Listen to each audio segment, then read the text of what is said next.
What if the voice you trusted most was the one that betrayed you? What if the anchor you watched for years wasn't reporting the truth, but shaping it? Tonight, Karoline Leavitt didn't just challenge the system, she exposed it. With one document, one email, and one calm voice, she brought down a media empire on live television. This isn't drama. This is real. And what you're about to see may change how you watch the news forever. If you believe Americans deserve the truth, not just spin smash that like button, subscribe for more eye-opening confrontations, and drop a comment below.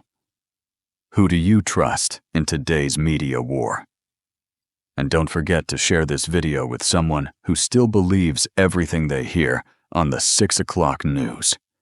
Because tonight the veil was lifted and the truth just got its voice back. The studio lights blazed like a 4th of July bonfire, and the audience inside the American Pulse studio was already on edge before a single word was spoken. It wasn't just another political talk show. It felt like a national reckoning in the making. The host stood center stage, soaking in the roar from the live crowd, which was far from unified. On one side, thunderous cheers erupted for Karoline Leavitt. On the other, a mix of applause and boos fired back in defense of Rachel Maddow. This wasn't entertainment anymore. It was a fight for the soul of American truth.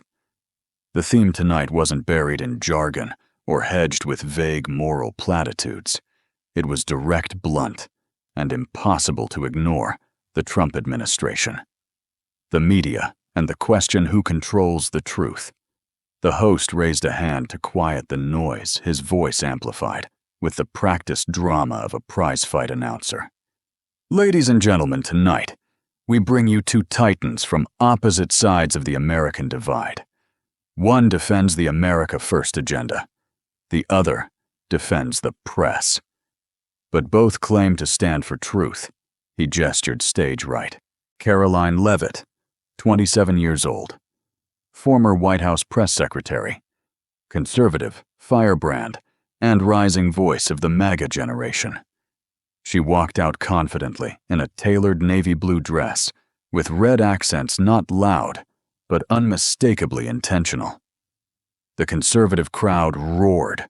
Phones shot up. A few older veterans in the front row stood to clap. She didn't wave, didn't smile for show. She walked straight to her seat posture, firm eyes forward. Then stage left. Rachel Maddow, host of The Rachel Maddow Show, best-selling author and progressive icon for over 2 decades. Rachel emerged in a charcoal gray blazer, her usual calm expression slightly more guarded than usual. Some in the crowd clapped politely. Others booed. One man in a camo hat muttered, "She better come with facts tonight."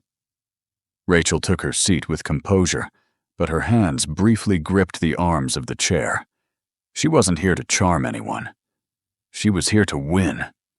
The camera cut to wide shot. The studio was split, not just physically, but ideologically. On the right, retirees in red. Save America hats, veterans with flag pins. Small business owners, blue-collar workers. On the left, teachers, younger tech workers, and liberal academics in glasses and muted suits. Every face looked ready for battle. There was no music, no opening montage, just silence. Then the host's voice returned lower now, like a judge calling court into session. Tonight's not about ratings. It's about accountability. Our nation is more divided than ever, and the media isn't just reporting the story, it's part of the story. So tonight we ask, are journalists keeping power in check or protecting it? Is the Trump administration guilty of silencing critics, or are critics silencing America itself?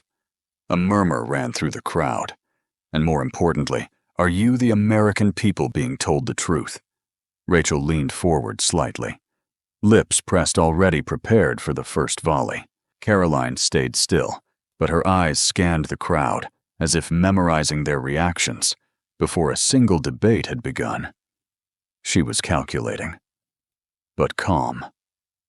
The host stepped back, lifted his hand, and the studio lights dimmed just a touch, heightening the drama.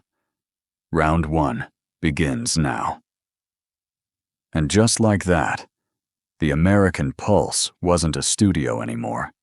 It was a national arena. For many watching, especially older Americans who've lived through Watergate, 9/11, and the rise of digital media, this wasn't just political theater.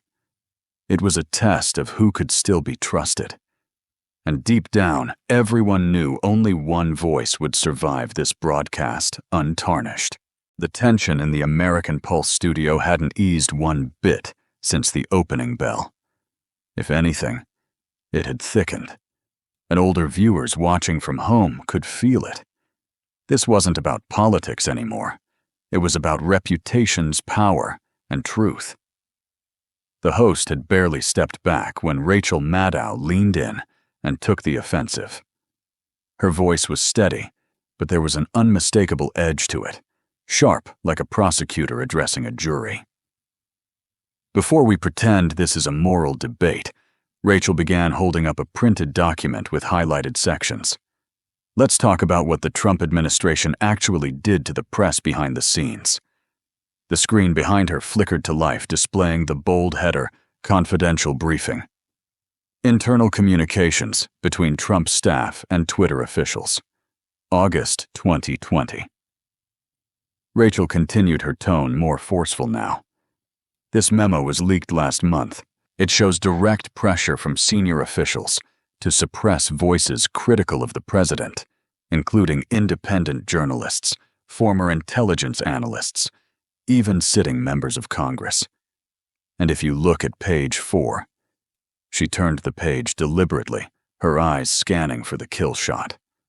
Right here. Karoline Leavitt, WH Deputy Spokesperson, authorized content moderation engagement with platform partners to limit circulation of media narratives deemed harmful to executive image. That's you, Karoline. You weren't defending free speech. You were helping bury it. Gasps broke out across the audience. Some on the left side clapped cautiously. Others on the right looked sideways at one another, brows raised in doubt. In living rooms across the country, viewers sat up straighter in their recliners. Did Rachel just accuse Karoline of coordinating censorship? Karoline didn't flinch. She didn't scramble for notes or look to the host for rescue. She simply reached forward, picked up the water glass in front of her, and took a slow sip, an intentional pause, in a room spinning with noise. Then she spoke. Calm, crisp, controlled. "Rachel," she said, setting the glass down without breaking eye contact. "You just read from a document that's been flagged by multiple oversight committees as altered. That memo is not classified. It's not even verified. It's a manipulated draft that surfaced through an anonymous Dropbox." She reached for her own folder and held it up. No theatrics, just purpose. The original document, the real one, was reviewed and archived by the Office of Legal Counsel and the National Archives. And tonight, for the first time, I'll be releasing that full version. But not yet, because timing matters. The audience murmured again. This wasn't a dismissal. It was a counterpunch with follow-through promised. The suspense tightened its grip. Karoline turned slightly toward the camera. What Rachel just did is what too many in the media have done for years. Take something partial, sensationalize it, and build a narrative that fits their political bias. You don't ask if it's real, you ask if it's useful. Rachel opened her mouth, but Karoline didn't stop. Let's be very clear. I was part of a communications team. Our job was to respond to lies, not silence truth. There's a difference between countering misinformation and calling up tech companies to hide opposing views. If you have proof I did the latter, I welcome it. But if all you've got is an altered memo from a shady leak site, then I suggest you stop pretending this is journalism." The room went silent for a beat. Then applause broke out from the right side first, then scattered elsewhere. Not wild cheering, but a murmur of approval. Respect for how she stood her ground. Rachel tried to push back. "So you're saying this document is fake, even though it's been cited by whistleblowers and included in a subcommittee report?" Karoline didn't hesitate. "I'm saying what you read isn't the full picture, and Americans deserve the whole picture, not fragments cut to fit a narrative." It was a line that hit home, especially with older viewers, who'd grown weary of selective editing, headline manipulation, and context-removed disclaimers. In Ohio, kitchens, and Florida retirement centers, folks watching nodded silently. They'd seen this before. The host finally intervened, breaking the silence. "We'll return to that document soon, Karoline, but you've promised the unedited version. Can the audience expect to see that tonight?" Karoline nodded. "Absolutely. The truth doesn't need a teaser, but it does deserve a stage." That landed like a gavel strike. As the studio prepared to move to the next segment, the crowd didn't know what to believe. Rachel had fired the first shot, loud, bold, and potentially damaging. But Karoline hadn't just survived it, she'd turned it into suspense. And for an American audience hungry for real answers in a world of filtered headlines, one thing was clear. This debate was just getting started. The debate had barely caught its breath before Rachel Maddow lunged back in armed with fresh ammunition. Still rattled from Karoline's calm takedown in the last round, she was now louder, faster, more aggressive, determined to reclaim control of the narrative. Holding up a printed dossier, she shot her first salvo. "You say you were just doing your job?" Rachel said. Her voice sharpened by urgency. But according to this report from the Washington Post, the Trump administration wasn't just pushing back, they were making deals with media outlets. The Brennan Center even documents multiple attempts to influence editorial direction using access and incentives. The screen behind her lit up with highlighted quotes and newspaper logos. Headlines flashed Trump allies sought favorable coverage from conservative outlets, Brennan Center. Coordinated pressure on media integrities. Rachel turned toward the audience. "Folks, this wasn't just messaging. It was manipulation. And Karoline wasn't just near it. She was in the room." Gasps and murmurs rippled through the crowd. Some leaned forward, others folded their arms. The left side of the room nodded in affirmation, but the right side held still, listening, but not convinced. Karoline didn't blink. She sat up, her voice crisp and even. "You want to talk about manipulation, Rachel? Let's not cherry pick. Let's talk about the Twitter files." That name alone stirred a new energy in the studio. The term had circulated widely in conservative circles. Emails released by Elon Musk's team showing government agencies working closely with tech platforms to suppress certain viewpoints. Karoline raised her own folder. "These are verified communications between senior FBI officials and Twitter staff from T1 and 2. You can read them on the Library of Congress portal. They didn't target lies, they targeted perspectives. Posts that questioned COVID mandates, opinions about the 2020 election, even jokes. Jokes. A few chuckles from the right side. The left side was silent now, visibly uneasy. And here's the kicker," Karoline continued. "Not under Trump. This happened under President Biden. While your network cheered." She turned directly to Rachel. "You claim Trump tried to buy the press. I say Biden tried to own the narrative. That's not just political favoritism, that's a systemic assault on free expression." Rachel tried to interject, but Karoline kept going. "If I sat in a room with press aides, I can assure you this. I never once told a reporter what they could or couldn't say. But the Twitter files show the government under Biden worked with platforms to flag, suppress, and deboost users for sharing views that contradicted White House messaging. The studio buzzed again. Now the murmurs came from both sides. Rachel raised a hand, shaking her head slightly. Karoline, the Twitter files were a PR stunt, cherry-picked messages handed out by Musk's team to score political points. They weren't peer-reviewed, they weren't complete. But Karoline cut in gently but firmly. You cited the Washington Post. I cited direct primary source emails. You quote the Brennan Center's interpretation. I quote the source. If Americans can't trust what they see with their own eyes anymore, we're not having a debate. We're sitting through a broadcast.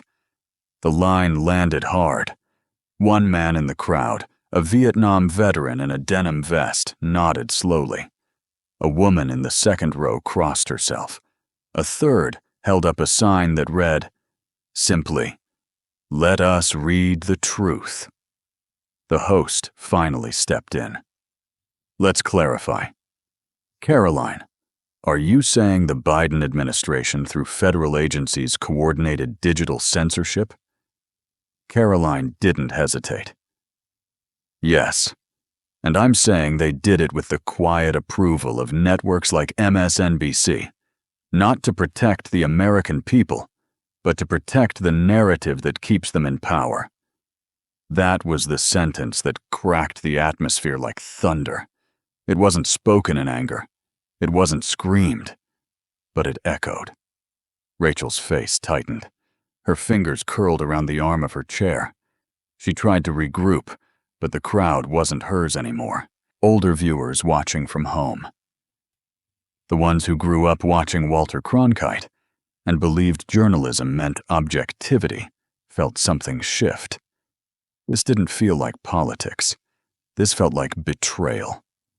The host moved them to break, his voice composed but tense. After the break, Karoline has promised to release the full memo. Is it real? Is it political theater? Or is it the evidence America's been waiting for? As the lights dimmed and the camera cut to commercial, one thing was clear: the narrative wasn't being protected tonight. It was being torn apart, one receipt at a time. The audience barely had time to recover from the last exchange when the host leaned forward, his voice a low drum roll of anticipation. Karoline, you made a promise earlier tonight that you brought something Americans were never supposed to see. Is now the moment. A hush fell over the studio, like a curtain being drawn. Every head turned. Even Rachel Maddow, who moments ago had commanded the conversation, froze. Karoline rose from her seat, not with fire, but with purpose. She didn't rush.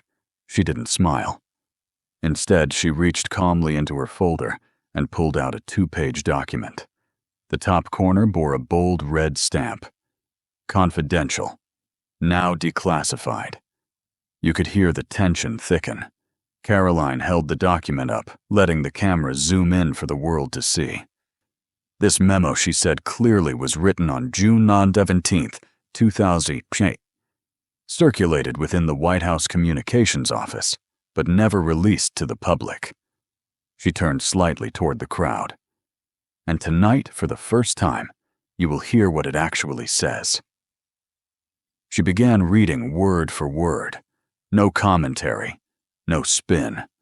In light of rising tensions around media disinformation and digital polarization, the Executive Communications Council proposes establishment of a media engagement pipeline to ensure consistent alignment across news platforms. Priority outlets include those with centrist or left-leaning reputations that maintain audience trust among undecided voters. MSNBC has been flagged as strategically viable due to perceived editorial flexibility. Murmurs, gasps, audible disbelief. The phrase editorial flexibility rang in the air like a courtroom verdict. Karoline didn't stop. The Council recommends direct dialogue with on-air talent capable of narrative shaping in economic and public health sectors, with incentive models based on exclusivity and early access to federal data. She glanced up. It continues.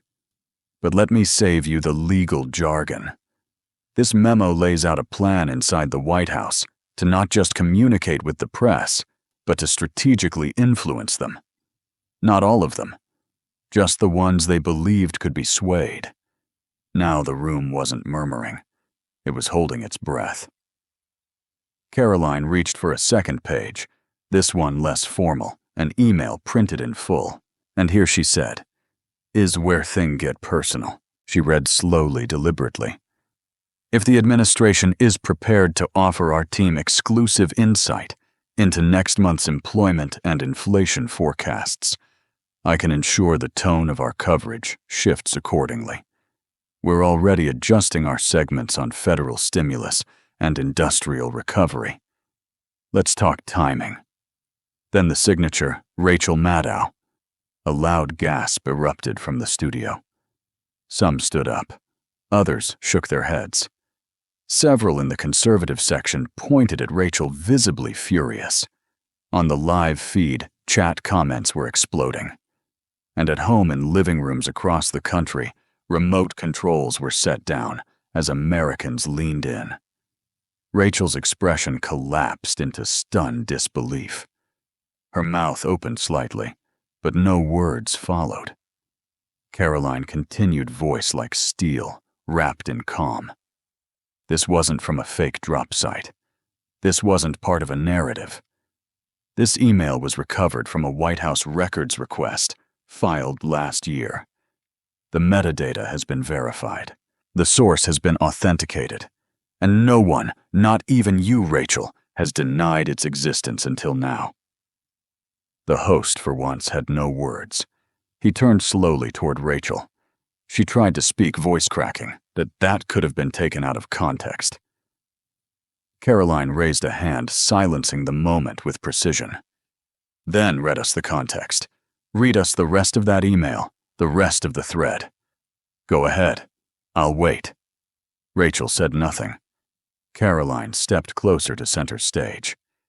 You asked earlier who controls the truth.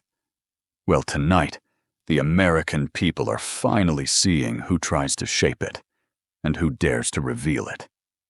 Thunderous applause broke out, raw, unfiltered, and relentless.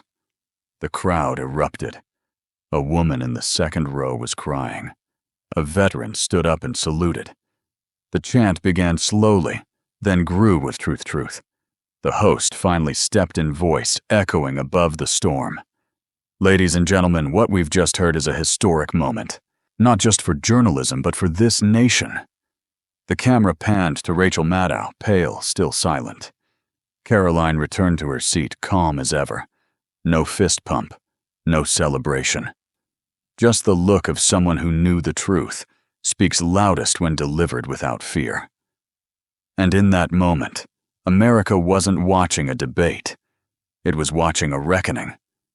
The room was still echoing with the thunder of applause when Rachel Maddow finally snapped.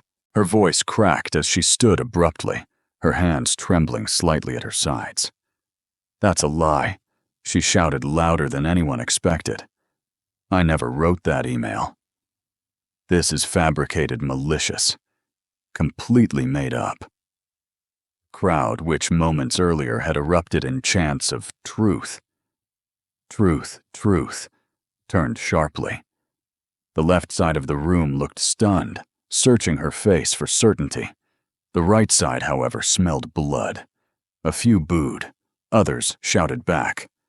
You're caught. Fake news, we believed you. Rachel turned toward the host, her voice rising again, frantic now. I never sent that. She's twisting something. She's planting false documents. But it was too late. Karoline Leavitt stood slowly from her seat, as calm as ever. No smugness, no victory dance, just the same cold precision that had defined her performance all night. She held up a second document, This time, a formal letter with 3 agency seals across the top: National Archives, White House Records Office, and Library of Congress. This, Karoline began, is the official authentication notice, filed under the Freedom of Information Act, verified under federal record retention laws. The metadata matches Rachel. The timestamps match. Your name is right there. This wasn't hacked, leaked, or manipulated. This came from your inbox, government captured, preserved, and now declassified. Gasps. Audible. Repeated. Sharp enough to cut through every talking point left unspoken.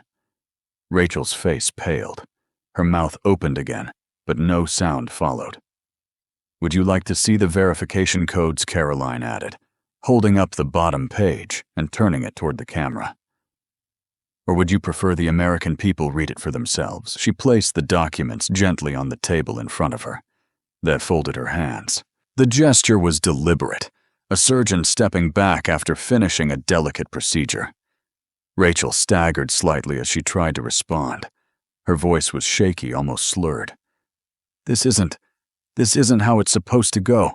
This is out of context. You're trying to destroy my career with lies. But even she didn't sound convinced. The host tried to step in clearly, torn between sympathy and protocol.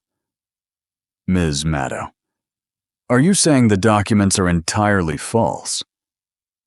She blinked. Once. Twice. Her hands gripped the edge of the desk. One knee buckled slightly before she steadied herself. Then she said it the phrase that sealed her fate. I don't remember. The audience erupted not in shock, but in derision. You don't remember selling out, someone shouted. How convenient, yelled another. The live chat online was exploding. At Rachel Meltdown was already trending. So was hashtag Leavitt wins again. Fox News cut into programming. Newsmax ran a headline ticker live on air. Leavitt exposes Maddow. With verified government memo, Rachel tried to continue. I've spoken to countless officials. I've had hundreds of emails over the years. This could be misinterpreted. This isn't fair. But her voice was unraveling. Every word sounded like she was arguing more with herself than with Karoline. And Karoline. She remained seated. Still. Watching. Not with glee, not with arrogance, but with the cold stare of someone who'd waited years for this moment of accountability. She didn't need to say another word. The truth was doing all the talking. One older gentleman in the audience, gray hair, Air Force pin on his collar, stood up and shouted, "You lied to us for 10 years." Rachel turned toward him, visibly shaken. "No, I tried to report. I tried to..." But he cut her off. "You tried to win, and now you've lost."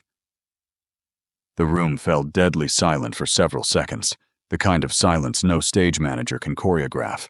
Rachel looked around, eyes darting left to right, her breathing audible through the mic.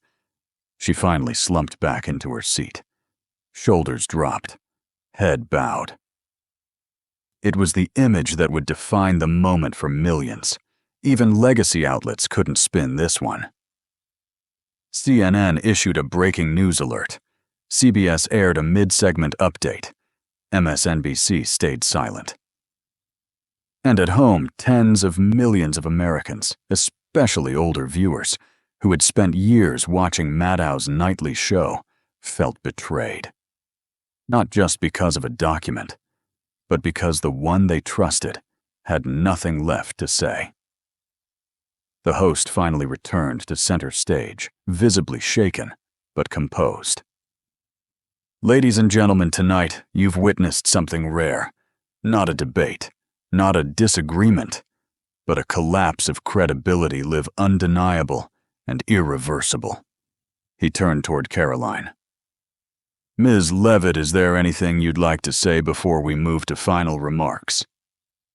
Karoline stood once more, looked out across the crowd. Her voice was low but unwavering. This isn't about Rachel. It's about what she represented.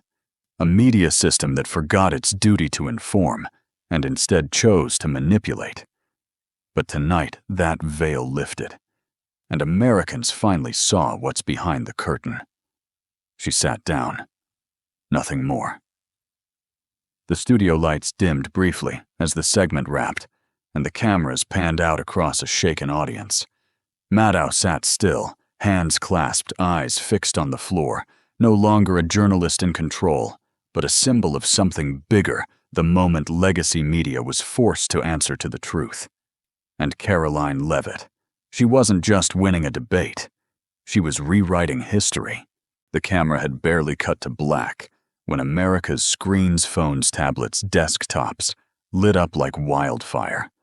The moment Karoline Leavitt exposed Rachel Maddow with authenticated White House documents wasn't just another political controversy. It was a full-blown digital eruption. Within minutes, Leavitt leaks shot to the top of trending topics on X, formerly Twitter, trailed closely by MSNBC exposed and #memogate. By the top of the hour, those hashtags had been posted, reposted, and dissected over 4.3 million times, climbing across every social media platform, from Truth Social to YouTube Shorts. For a nation already skeptical of corporate media, the floodgates had been blasted open, and the internet didn't just react. It roared. Clips from the American Pulse segment circulated like digital lightning. The moment Karoline unfolded the memo, the camera panning to Rachel's frozen face, her panicked denial, the authenticated seal from the National Archives. These weren't just moments anymore. They became memes-proof battle cries. She said, "I don't remember," and lost everything read one viral post. This is MSNBC's Watergate, another declared. Karoline didn't expose Maddow. She exposed the system. Said a third. Thousands of Americans, many over the age of 65 who had trusted Maddow for years, took to Facebook and message boards expressing a sense of betrayal.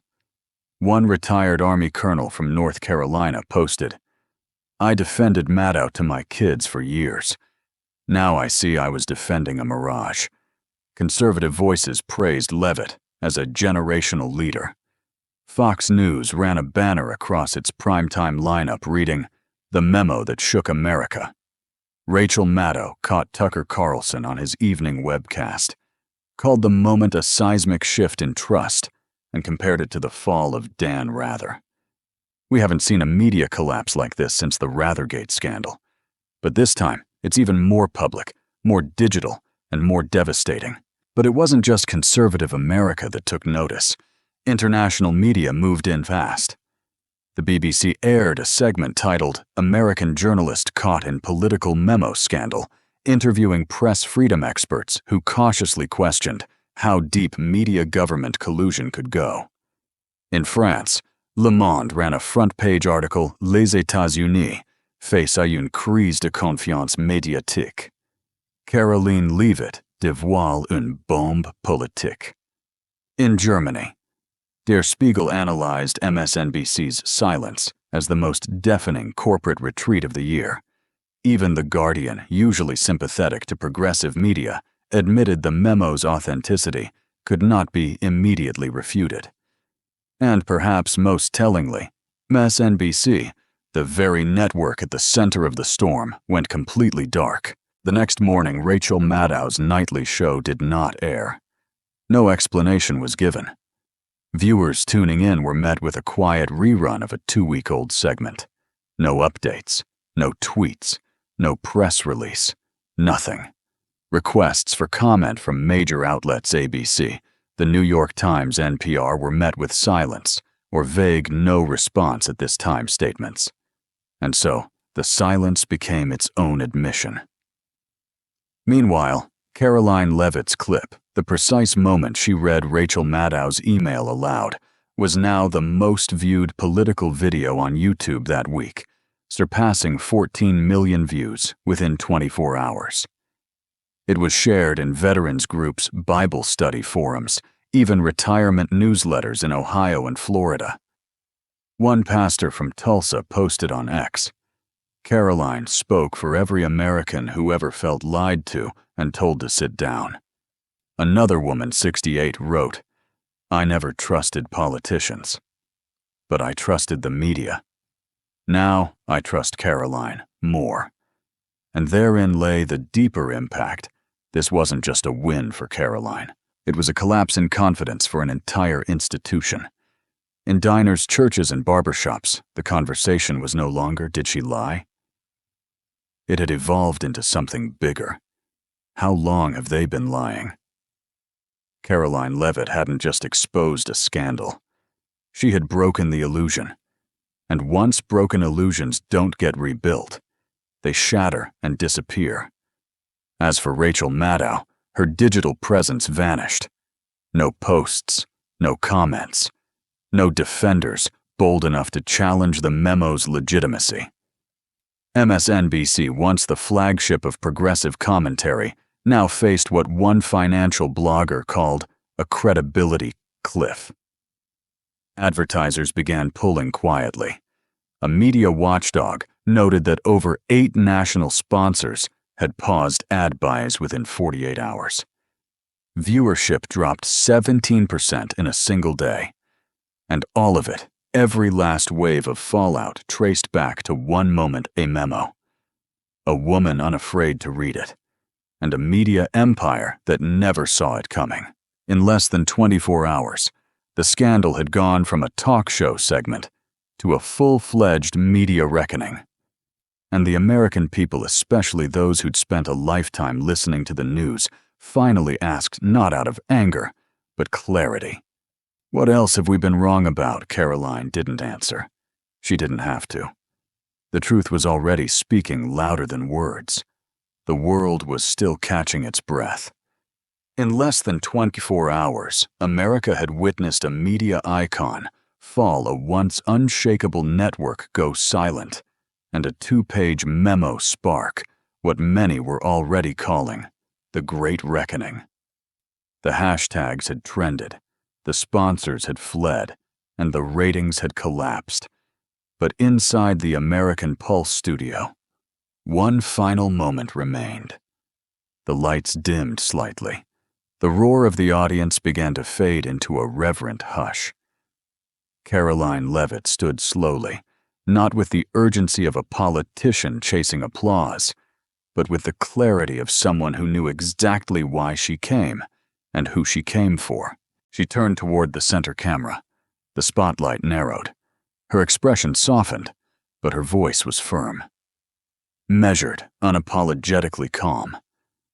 "I didn't come here to take revenge on the media," she began. Eyes steady on the lens. "I came here to break the illusion, to help Americans, especially those who have spent their lives trusting what they read and watch, see that they have been misled. Not by accidents, but by design." In homes across the country, viewers leaned in. From retirement communities in Michigan to small-town diners in Alabama, people who'd followed Maddow for decades sat in silence. What Karoline was saying wasn't just about Rachel. It was about every time they'd felt something wasn't quite right and were told they were wrong. "You weren't crazy," she continued. "You weren't paranoid. You were paying attention. And tonight we proved that your instincts were more reliable than the institutions that told you to doubt yourselves." The studio crowd stirred. Some began to stand. Slowly, respectfully. Then one voice began to chant, "Truth, truth, truth." It spread like a wave, across the aisles, from both sides of the room, not as a political slogan, but as a cry for restoration. Karoline let the moment breathe. Then she raised her voice just slightly enough for the camera to catch every word clearly. This was never just about one email, or one journalist, or one memo from a locked cabinet. This is about the soul of this country, and the right of every American to know when they're being sold a narrative instead of the truth. The host stepped forward, visibly moved. His usual polished delivery gave way to something deeper.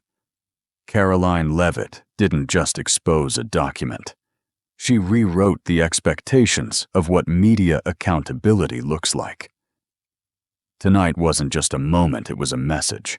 The crowd erupted once more. Some clapped with tears in their eyes. Others simply nodded, too full of emotion to do more than stand in quiet agreement. The camera panned across signs in the air. We stand with truth. Media must serve, not control. Karoline, 2028. But Karoline wasn't smiling. She wasn't campaigning. She was delivering something older, something deeper, something resembling conviction. She turned back to the audience, not just in the studio, but at home. Her voice dropped just a touch, as if she were speaking to each American personally, to every man and woman who felt unheard, to every veteran who sacrificed for freedom of speech, to every grandmother who turned on the news hoping to understand the world better and instead felt confused and dismissed. I see you, and tonight we finally saw the truth. Silence followed, not awkward, but powerful. A silence filled with understanding. The host raised his microphone one last time, eyes glassy, voice full. You've witnessed history tonight, not because someone fell, but because someone stood. Karoline Leavitt has done more than confront corruption. She has reminded us what it means to speak without fear. The studio went dark for a moment, a single light resting on Karoline, as the crowd began its final chant, this time unified, this time earned. Truth. Truth. Truth. Outside the studio, the headlines continued. But inside the hearts of millions, something had shifted. Not because the media broke down, but because someone had the courage to stand in the ruins and speak plainly. Karoline walked off the stage not as a politician, not as a performer, but as a messenger. One voice grounded in principle that pierced through the noise and reminded a weary nation. The truth still matters, and it still has defenders. And tonight, America met one. In an age flooded with headlines, sound bites, and breaking news alerts, it's easy to assume that what we hear from major networks is always the full story. But as this powerful showdown revealed, even the most trusted voices can distort the truth when power and politics get in the way. For older Americans, many of whom grew up with news anchors, we believed we could count on this as a wake-up call. Trust once earned must still be questioned. Karoline Leavitt's calm courage wasn't about party lines. It was about restoring something deeper, the right of every American to know the truth unfiltered. Her story reminds us that the truth often speaks softly, and those who defend it rarely raise their voices, but always raise the standard. In your daily life, ask more questions. Check more than one source. Encourage your children and grandchildren to think critically. Because the greatest legacy we can pass down isn't just freedom, it's discernment. If this message speaks to you, leave a comment below. What do you think the media got wrong, and what should come next? Subscribe now for more honest, unfiltered moments that challenge the system and protect your voice.